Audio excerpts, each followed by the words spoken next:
Y ya seguimos en el living y estamos ahora con la doctora Suada Yul, que nos acompañó hace unos días atrás para hablar de deterioro cognitivo junto a la Sociedad Uruguaya de Gerontología y Geriatría. Bienvenida, doctora, de nuevo al living. Muchísimas gracias. Reitero, muchas gracias por la invitación. Y si me das un segundo, quería agradecer a toda la gente que nos escribió y que con muy buena onda nos dijo que siguiéramos hablando sobre el tema. Bueno, sí, la verdad que generó muchas conversaciones y mucho interés este tema, que evidentemente habla de una situación en la que no solamente nos encontramos con que mucha población en el país se encuentra frente a esto, sino todas las dudas que nos genera también a los familiares, ¿no? Al entorno, a quienes cuidan, y saber cómo abordar este tema. Vamos a continuar la charla del otro día, en donde para quienes quieran volver a verla y empezar de cero este tema, pueden ir a la página de YouTube de Canal 5 y allí en los programas del Living pueden encontrar esa primera parte del tema de deterioro cognitivo. Vamos a seguir por el lado de lo que eran aquellos deterioros cognitivos leves, en qué pueden ir evolucionando cuando va a peor, digamos, en la enfermedad. Sí, lo que habíamos hablado es que existe el deterioro cognitivo leve como entidad de deterioro cognitivo leve que de un 12 a un 15% puede evolucionar anualmente a demencia. Entonces, por eso es que cuando el paciente está con un deterioro cognitivo leve, que eso como dijimos, se traducía más que nada por alteraciones en la memoria, está bien que consulte al médico general, al médico de familia o al geriatra. Ahí cuando veíamos aquello de empiezan a tener olvidos, pero que cuando nos lo recuerdan, seguimos sin acordarnos. Exactamente. Para que no creer que cualquier olvido es una demencia, ¿verdad? No, o un deterioro cognitivo. El tema que la demencia, el deterioro cognitivo leve, tiene las fallas de memoria, pero no tiene declinación funcional. El paciente, desde el punto de vista funcional, puede seguir haciendo lo que venía haciendo, manejando asuntos económicos, manejando medicación, haciendo deportes, no afecta lo funcional. En la demencia sí ya hay una afectación desde el punto de vista funcional. ¿Qué tipos de demencia existen para que podamos darnos una idea de cuáles son? Hay muchas demencias, muchísimas demencias, pero las más frecuentes y la que más frecuentemente vemos en los adultos mayores son las demencias primarias o degenerativas, que allí tenemos a la enfermedad de Alzheimer, y por prevalencia, en segundo lugar, tenemos a la demencia por cuerpo de Lewy y en tercer lugar a la demencia frontotemporal. Y después tenemos secundarias, que hay muchas, pero la más frecuente es la demencia vascular. Esas son las 4 demencias más las prevalentes en nuestro país y en el target de personas mayores, ¿verdad? Exacto. ¿Qué síntomas nos permiten detectar este tipo de demencias? Depende un poco de qué demencia estemos hablando. Si vamos a hablar de enfermedad de Alzheimer, habitualmente una de la primera manifestación es justamente por los olvidos. El paciente empieza con olvidos, donde dejé tal cosa, o se encuentra reiterativo, o muchas veces después, eso es en las etapas iniciales. Después los olvidos se van haciendo cada vez más importantes y van llevando a la declinación del paciente, como por ejemplo que no maneje su medicación porque se olvida de lo que está tomando, por ejemplo, ¿no? Y hay aquello del recordar de repente más lejano, ¿verdad? Y menos lo más inmediato. Habitualmente en la evolución, en la enfermedad de Alzheimer se puede ver que el paciente, muchas veces los familiares piensan que el paciente está bien porque recuerda lo que le pasó al paciente añoso en la escuela, en el liceo o cuando era joven, pero no se acuerda de lo que hizo el día anterior. Bueno, eso habitualmente pasa cuando hay una demencia en donde el paciente se acuerda más de lo que pasó antes que de lo que pasó hace 5 minutos. Y en los otros casos que nos hablabas de los más prevalentes, ¿podríamos definir algunos síntomas, los principales? Sabemos que evidentemente es un cúmulo de habitualmente, por ejemplo, en la demencia por cuerpo de Lewy, lo que vemos es las alucinaciones visuales, por ejemplo. Lo primero que aparece no es el trastorno de memoria habitualmente, sino las alucinaciones visuales.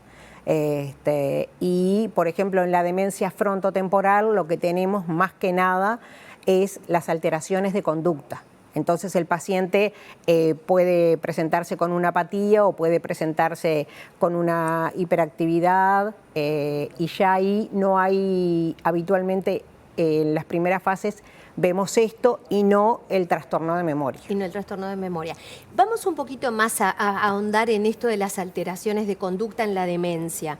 ¿Cómo se manifiestan en general? Porque también esto como quien está por fuera y es el familiar o el cuidador, se encuentra a veces con conductas que creemos que no tienen nada que ver con una enfermedad, que son parte de aquello que decíamos el otro día, ¿no? Van al médico y dicen, no, mi mamá, mi papá está de vivo porque se acuerda, pero hace como que no, o de repente nos enojamos porque tienen determinadas conductas, pero son parte de esta situación. Contanos un poquito, ahondando un poquito más en el tema. Sí, se definen como trastornos psicoconductuales de la demencia. Habitualmente en las demencias, en las primeras etapas, no tenemos trastornos psicoconductuales, habitualmente, ¿no? Muchas veces se puede dar con trastornos de conducta desde el inicio, pero, por ejemplo, la demencia por cuerpo de Lewy aparecen alucinaciones, en la demencia alucinaciones visuales. En la enfermedad de Alzheimer pueden haber alucinaciones, pero ya en la etapa más avanzadas, o puede haber delirios de robo, cuando el paciente no encuentra, por ejemplo, su dinero o se le perdió cualquier cosa, ya piensa que alguien se lo robó y afirma que alguien se lo robó. Por eso muchas veces también es muy difícil trabajar con una persona que tiene la enfermedad de Alzheimer, porque muchas veces hay que estar como muy preparado y hay que decirle muy bien a la persona que va a cuidar al paciente que estas cosas pueden pasar y que son propias de la enfermedad. De repente el paciente guardó el dinero en tal o cual lugar y no lo encuentra. Entonces después nunca fue él, siempre empieza con el delirio o de robo o de celos, por ejemplo, y piensa que su cónyuge que tiene X edad está saliendo con otra persona o de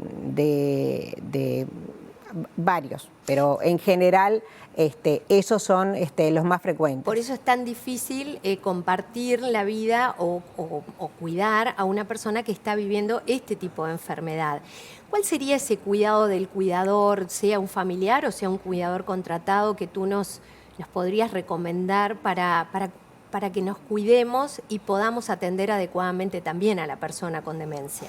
En primer lugar, el cuidador tiene que saber bien que el paciente tiene una demencia, si se puede, qué tipo de demencia, porque también dependiendo un poco de eso van a ser los comportamientos que tenga, aunque llega un momento que habitualmente todas las demencias en estadio moderadamente severo se comportan igual en ese sentido, y explicarle bien todo lo que puede pasar, que por ejemplo puede tener esto y lo puede acusar de que le robó tal o cual cosa. Importante que la familia también conozca esto cuando hay un cuidador, exactamente, ¿verdad? porque muchas veces hay un tercero y esto involucra a un tercero y hace que ese tercero deje de cuidar al paciente con demencia, ¿tá?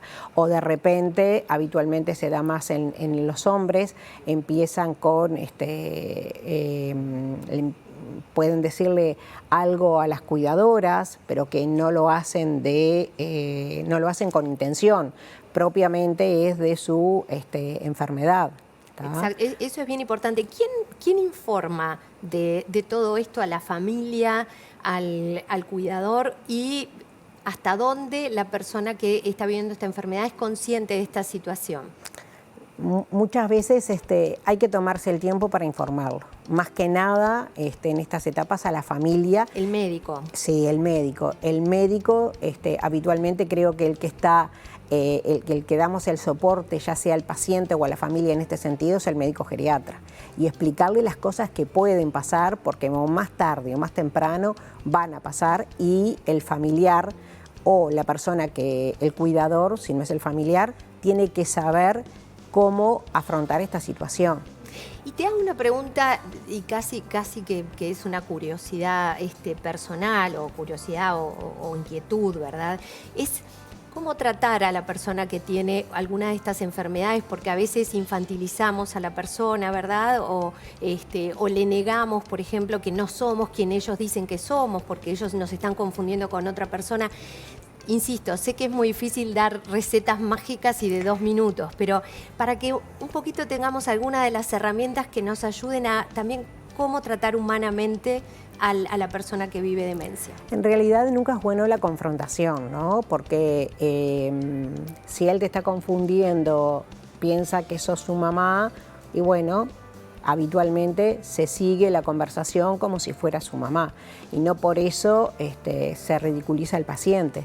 El tema es que muchas veces no se puede traer al paciente a la realidad, porque por más que vos le digas que sos la hija, ella piensa que sos la mamá o que sos la hermana. Al menos en ese momento, ¿verdad? Claro, al menos en ese momento, digo, nunca es buena la confrontación. Lo mismo pasa cuando muchas veces ellos también, que se puede dar, y ahí evitas una heteroagresividad. Por ejemplo, cuando piensan que no comieron y vuelven a pedir la comida porque no se acuerdan que comieron, o a la inversa. Entonces siempre hay que tratar de complacerlos siempre y cuando sea algo razonable, ¿no? Pero no ir a la confrontación. Eso es lo mejor. Creo que es un buen hilo conductor. Ya para ir cerrando, ¿cuáles serían las actividades que permiten de alguna forma retrasar la evolución de la... Sabemos que la enfermedad cuando se desarrolla va a continuar su evolución, pero ¿hay formas de prevenir o por lo menos de reducir la evolución o retrasar esa evolución? Bueno, hay tratamiento farmacológico y no farmacológico, ¿no? Pero el tratamiento no farmacológico es la estimulación cognitiva. Así como hacemos ejercicios y tratamos de que nuestros músculos estén bien, el cerebro también hace ejercicios de la misma manera con la estimulación cognitiva. ¿No es lo mismo para todo tipo de demencias? No, habitualmente, dependiendo un poco del tipo de demencia que estemos abordando, va a ser la estimulación. Si es una enfermedad de Alzheimer, por ejemplo, bueno, vamos a tratar de estar en lo que es la memoria, en lo que es la atención, en la orientación. Y siempre es bueno estimular cognitivamente antes de que pasen las cosas, ¿tá? O sea que todos podemos tener estimulación cognitiva. Obviamente, sabiendo que es un factor de riesgo la edad, a medida que vamos avanzando en edad, con mucha más razón. No le voy a pedir a un chico de 15, 18, 25 años que practique lo que es estimulación cognitiva, pero sí a un paciente de 60, 65, 70, que eso ayuda para retrasar. Aparte es un factor, la escolarización es un factor que protege para para la demencia por la reserva funcional. Claro, y la lectura, las palabras cruzadas, ejercicios en donde con distintas letras formemos palabras, aparte de que jugando incluso podemos relacionarnos socialmente con otras personas mayores en lugares donde hay actividades para los mayores. Lectura. Y también, exacto, la lectura es muy positiva para mantener el funcionamiento. Y sin duda cualquier información que se requiera pueden escribirle a contactar en la página web de la SUG, la SUG con doble G, sug.org.ui, y si no, secretaria@sug.org.ui, el correo electrónico de la Sociedad Uruguaya de Gerontología y Geriatría, donde pueden obtener obviamente más información. Doctora, nuevamente muchas gracias. No, muchísimas gracias a ustedes por la invitación y siempre te digo lo mismo, muchísimas gracias al canal por darle un espacio al adulto mayor. Así por favor, que lo merecen. muy agradecidos. Muchísimas gracias.